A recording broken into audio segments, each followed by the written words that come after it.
چترال کے حسین اور پرفضا وادیوں بمبریت رمبور اور بریر میں کلاش قبیلے کا مذہبی تہوار چومس منایا جا رہا ہے۔ یہ سال کا آخری فیسٹیول ہے۔ اس فیسٹیول میں شرکت کے لیے بڑی تعداد میں ملکی و غیر ملکی سیاحوں نے علاقے کا رخ کیا۔ ماشاءاللہ بہت مزہ آ رہا ہے، بہت ہی پیسفل پیپل ہے، کوئی جھگڑا نہیں، کوئی لڑائی نہیں۔ ادھر میں نے پوچھا ہے ایس ایچ او صاحب سے، وہ کہتے ہیں کرائم ریٹ بالکل زیرو ہے۔ ماشاءاللہ بہت اچھی جگہ یہ۔ We attend into the Kalash festival to see the festival Kalash, and we feel excited about the Kalash festival agenda, how the people doing their greatness, and also mix, and also everything here kindness and goodness. اس مذہبی تہوار میں مختلف رسومات کی ادائیگی بھی جاری ہے، اور ساتھ میں اس قبیلے کے مرد و خواتین اور بچے بچیاں ڈانس کرنے اور ڈھول کی تھاپ پر رقص بھی اس فیسٹیول کا حصہ ہیں۔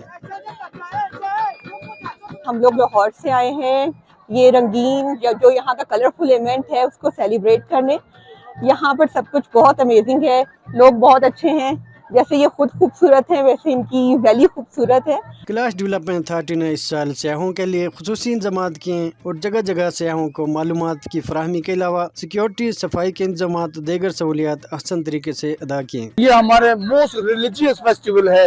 اس فیسٹیول میں ہم قربانیوں سے لے کر عبادات تک جو ہے نا، اور پھر جو ہے نا ہمارے ڈانس مقابلہ لڑکیوں اور لڑکوں کا آپس میں، تو اس طرح کی ایکٹیویٹیز ہے ابھی یہ۔ اور 18 کو جو ہے نا ہمارے موسٹ ریلیجیس جو ہے نا ایکٹیویٹیز شروع ہوں گے، وہاں پہ نان کلاش جو ہے نا نہیں آ سکتے، تو اسٹیپ بائی اسٹیپ جو ہے نا 22 کو ہمارے جو ریلیجیس جو ہے نا سیریمونی جو کنکلوژن ہوں گے، اور 22 تاریخ کو پھر ہم جو ہے نا اینڈنگ سیریمونی ہم منائیں گے۔ D G Kalash development authority Minaz Uddin کے مطابق اس قبیلے کے قاضیوں کے ساتھ مل کر اس فیسٹیول کو مزید بہتر انداز میں منانے کی تیاری کی جا رہی ہے، تاکہ اس طرح کے فیسٹیول سے ہمارے ملک کا سافٹ امیج بھی دنیا کے سامنے آ جائے۔ ہم نے جتنے بھی ایڈمنسٹریٹو ارینجمنٹس تھی ان کو فائنل کیا تاکہ کلاش کمیونٹی اپنے مذہبی رسومات احسن طریقے سے انجام دے، اور ساتھ ساتھ جتنے بھی انٹرنیشنل اور نیشنل ٹورسٹ یہاں پہ موجود ہیں ان کے لیے آسانی ہو، اور اس سے ہمارے ملک کا ایک اچھا سافٹ امیج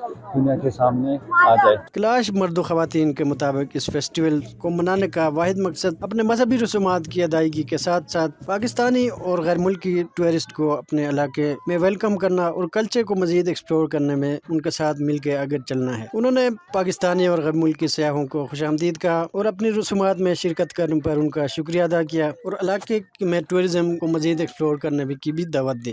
باہر سے جو ٹورسٹ آتے ہیں، مہمان آتے ہیں، اور گھومے پھرے کلاش ویلی میں اور لوگوں کا کیئر کرے، لوگوں کو رسپیکٹ دیں، اور مطلب بالکل بھی ان کو تنگ نہ کریں۔ کلاش میں ہر سال سالانہ منایا جاتا ہے ایز اے ونٹر فیسٹیول، اور یہ جو ہے لانگسٹ فیسٹیول ہوتا ہے جس کی ڈیوریشن 13 سے 14 دن کی ہوتی ہے۔ مقامی اور انٹرنیشنل ٹورسٹ کے مطابق یہ علاقے میں ٹورزم کی پروموشن کے ساتھ ساتھ یونیک کلچر اور انڈیجنس کمیونٹی کے لیے مزید خوشی کا باعث بھی بنے گا، تاکہ وہ ملکی و غیر ملکی سیاح بھی اس طرح فیسٹیول سے لطف اندوز ہو سکیں۔ اس فیسٹیول کی تقریبات 22 دسمبر تک جاری رہیں گے، اور اس میں پیار و محبت بانٹنے، امن کا پیغام دینے اور اتحاد و اتفاق کے لیے سبزیاں، پھل اور خشک میوہ جات بھی تقسیم کیے جائیں گے۔ تیاگ چترالی، سنو پختونخوا، چترال۔